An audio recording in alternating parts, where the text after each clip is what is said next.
Alright, now hear me out. I understand that's kind of an inflammatory title and that might, ruffle some feathers or some people, but the reason why I believe what I believe is because willpower for 99% of people, it just simply does not work. It's a flawed system in that it just simply does not work for most people. And there's a system, system that, I suppose I've come up with, that in my, living, just the one I've found that works the best, that I think works considerably better than willpower. And is I'd go so far to say objectively better. Okay. So, I'll take some examples of willpower not working.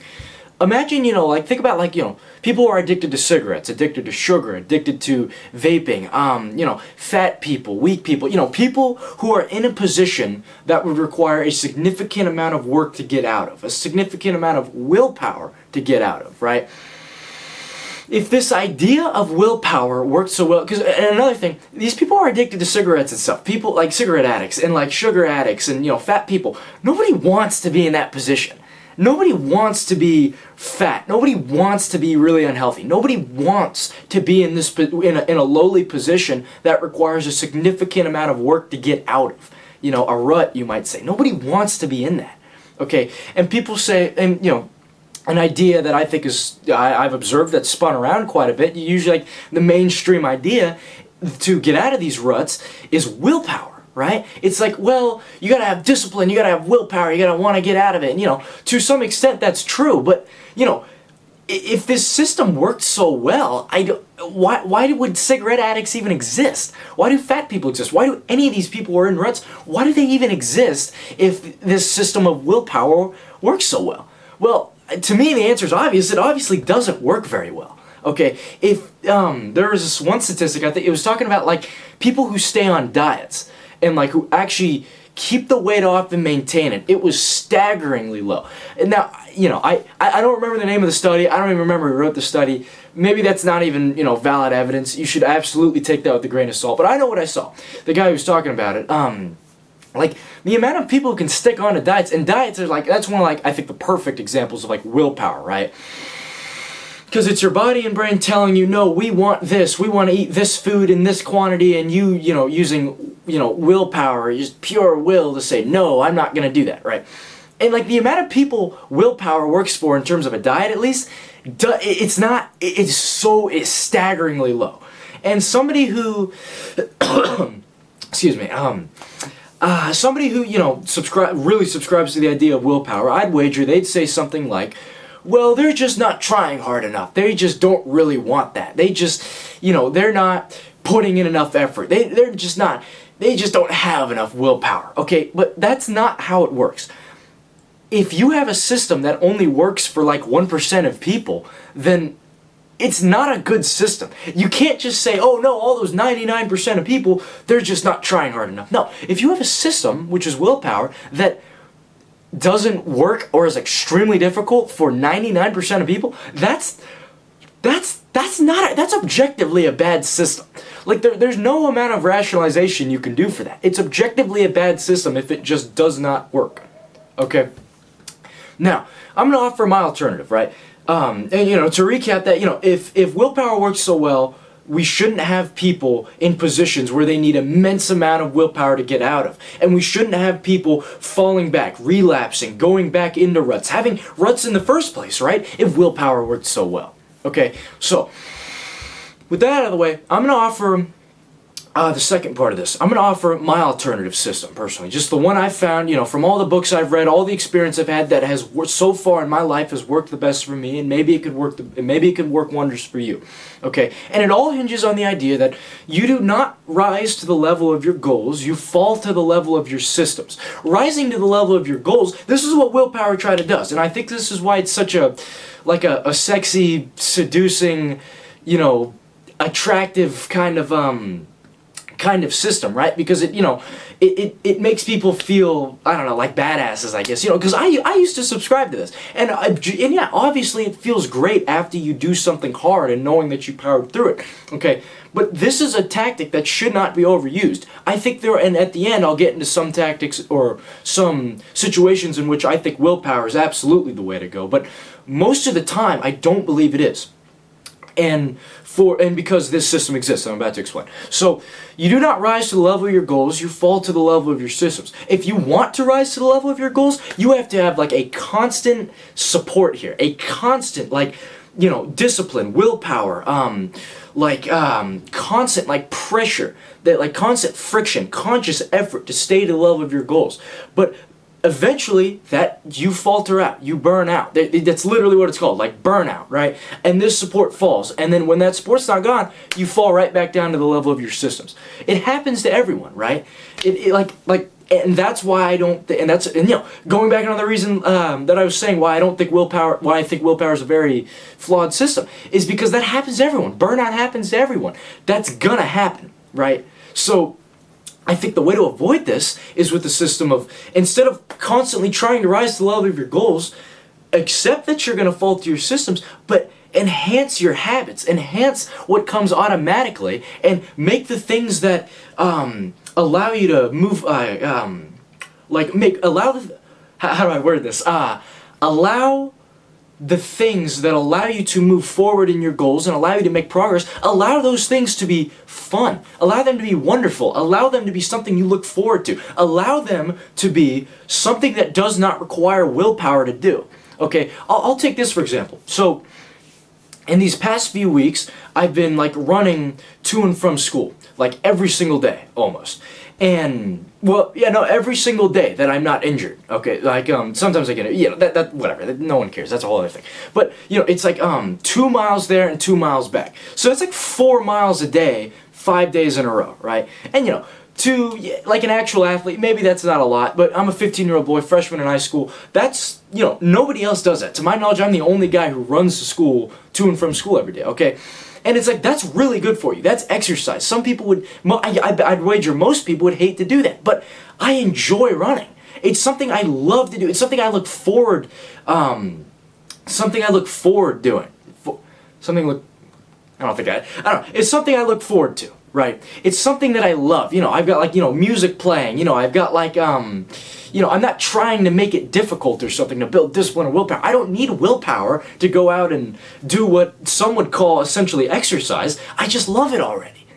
Okay, and it's like, and that's objectively the better system. And you know, I talked about I talked about this concept in my exercise video quite a bit. Like the person who enjoys doing that exercise as opposed to the person who needs willpower to do that exercise, like, they're getting the same cardiovascular stimuli, burning the same amount of calories and stuff, but this person is happy doing it and doesn't need willpower to do it. He doesn't need rest days from doing it. He doesn't need, like, he's not trying to rationalize one day like, oh, I can't do it because X, Y, and Z. No, he just wants to do it. Okay, and so it's not even like I'm pushing myself. I'm gonna go out there and I'm gonna run every day to and from school this week, and I'm rising to the level of my goals, because eventually I'm gonna get tired. I'm gonna have burnout. My body's gonna say, okay, there's a reason we're telling you not to do this. It's too much. You're getting too tired. You're not getting gains. You're not allowing yourself to recover. You're done. And this support falls. And then you fall back down here, you're in a rut, you feel terrible because, oh man, I'm not disciplined, I don't have willpower, I'm just a little bitch. Like, you know, and that's not healthy. That's a bad thing. But then, you look at me, right? It's like, I don't have to rise to the level of my goals. I don't have to make every one of these runs extremely hard. Because my systems are like, they're not down here, they're already here. Like, the place I already fall back onto, it's already incredible. Running over 4 miles a day, sometimes to the gym right after school, like sometimes running 2 miles to the gym, then 2 miles back home, like stuff like that, right? There's not a lot of people, well, there's actually nobody I know but me who does that. So, and it's like, that's something I enjoy. And you can say, well, you know, I remember one thing, this is like something David Goggins has talked about, like external motivation. I remember it was like this video, he was in a gym, he's like doing pull-ups with like chains, like huge metal chains around him, talking about how, you know, some people need external motivation and stuff, don't train with music and stuff, but like, if music, let's say like running for example, like I love running with music, I do not like running in silence, I absolutely love running with music. That's like, it's almost like, it's the same thing like with food. Sometimes it's just the seasoning is better than the actual food itself, you're just eating it because of the seasoning. Like, and you know, maybe, and that's kind of what I do for running. Like, the music, that's like the biggest part of it. right? If that's what allows me to find it fun, if that's what allows me to find it frictionless, if that's what allows me to look forward to it, that's a good thing. If like a system that doesn't require conscious like fighting and willpower and like conscious effort to keep in place, but one that you can just, relax, fall back and like, just be in. It's like, that's objectively a better system. You should work to make the things that allow you to move forward in your goals and allow you to make progress. You should work to make those things fun. Work to make those things not require willpower. All right. And, that is a system that works. I know that firsthand. That works way better than willpower. It's easier, it's more enjoyable. You still get the same amount of, if not more, of like, the progress made. Because if I'm forcing myself to run to and from school every day, and then one day I'm extremely tired, I have too much burnout, well then I've got a week that I'm doing it, and it's so hard, it's so tough, but then the next week I'm burnt out, I'm not doing it at all, compared to just enjoying doing it, maybe going a little lighter on the speed and everything, and then doing it for those 2 weeks. I'd argue you actually get more progress when you abandon this idea of willpower and accept the idea of trying to make these things enjoyable, because you'll never burn out. You'll always look forward to it. You'll always want to do it. And that's the system you fall back on. Instead of rising to this crazy level of your goals, you fall back on this. And that's an objectively better system. Now I want to talk about, there's 2 more things I want to talk about. I'll start out with a time where willpower is good. All right, and this will be like 30 seconds I'll talk about this, hopefully. It's like, so if you're, no, I'll talk about these things at the same time. They actually relate to each other very much. So the reason why, we experience pain and stuff, the body and brain, obviously it's really obvious. But obviously it's really obvious, yeah, no shit. Okay, everybody kind of knows this, right? It's because the body doesn't want to get hurt, right? The reason why, if you stub your toe or something, well, you could break a bone, right? That pain signal is there so you don't do that thing because it's harmful. The reason why you feel tired or something, like the reason why you feel exhausted, is because you're pushing your muscles, like the muscles of your heart, the muscles of your limbs and everything, like skeletal muscle. You're pushing it way too hard. We're just going to destroy stuff for no reason, and then we're going to have to rebuild it, use resources, right? Remember, we have, every animal does this. We want to conserve as much energy as possible, conserve as much biological material as possible. We don't want to grow more than we have to. We don't want to have to repair more than we have to. We don't want to have to exert more than we have to, right? But these are some, like, okay, so yeah, and that's why you feel pain when you're at failure doing a bench press, or when you're at muscular failure doing any kind of weightlifting, right? Because your body's telling you, hey, this is dumb. What are we doing here? You're just hurt. Like, it's like, trying to invoke as much pain as you can, as the body and brain can, so you don't destroy yourself, right? But in cases, that's the point. When you go to the gym, you are purposely destroying muscle mass. You're making an incredibly stressful, stress response, so your body can adapt to it, right? You break down, like biceps, for example, you break down the muscle in your biceps so it can be rebuilt bigger next time. And the way muscle building works, it's an adaptive response, because the body and brain realize, oh crap, this stressful stimuli, it keeps coming up. If we want to not, curling, 45 pounds or so, I don't know, like some random weight, right? Curling a bunch of weight, like, oh crap, this stimuli, this is always going to be, this keeps coming back. We need to build muscle in order to combat this. And if you want to build muscle, well, you have to purposefully invoke that pain, that stressful response, okay? That's a time where, yeah, willpower, to be able to fight through that pain, that's when willpower works. That's when you should use, when you should stop listening to your body and just keep going at it. That's when willpower works. But then, when willpower doesn't work is when you go back in the next day and do the same thing. Even though your body's telling you, no, your body's telling you, we're really tired, we're really sore, we can't do this again, we need to rest, right? Somebody who subscribes very, a lot, extremely to the idea of willpower would say, no, just power through it. It doesn't matter if you're sore, you gotta go work out. But that's not how it works. You don't build muscle when you're you don't build muscle when you're doing the overhead press. You build it after the overhead press when you're recovering, right? And that's your body telling you, hey, no, we're not recovered yet. We can't do this yet. You should want to work out. You should want to go for a run. You should want to exercise and put yourself in these stress responses, right?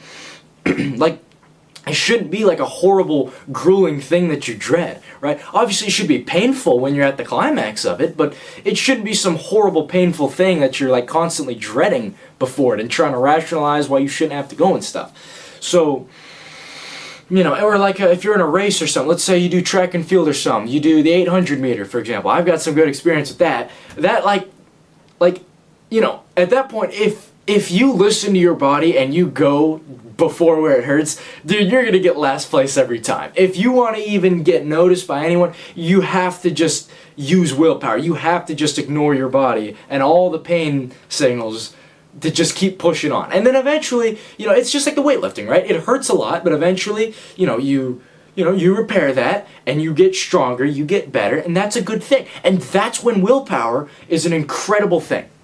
But afterwards, you don't have like, you know, you wouldn't have like a back-to-back super workout, like a back-to-back all-out track meet, for example. Like an all-out 800 meter, you wouldn't do those back-to-back. No, you do one, you recover from it, and then when you're fully recovered, then you hit it again, right? This is just like, you know, this is just like basic stuff. But I think that's when you, so that's why people even need willpower in the first place. Their bodies are telling them, no, we can't do this because of X, Y, and Z. You know, we need to recover. We're in a state of like, what's the word? Like broken downness. We're in a state of like dilapidation, right? We need time to recover. We can't be doing this yet.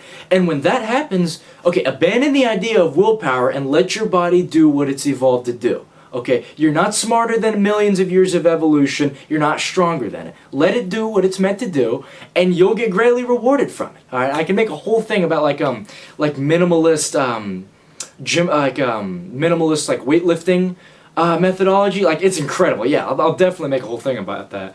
But yeah, I don't know. I'm kind of just repeating myself now, but yeah, that's why.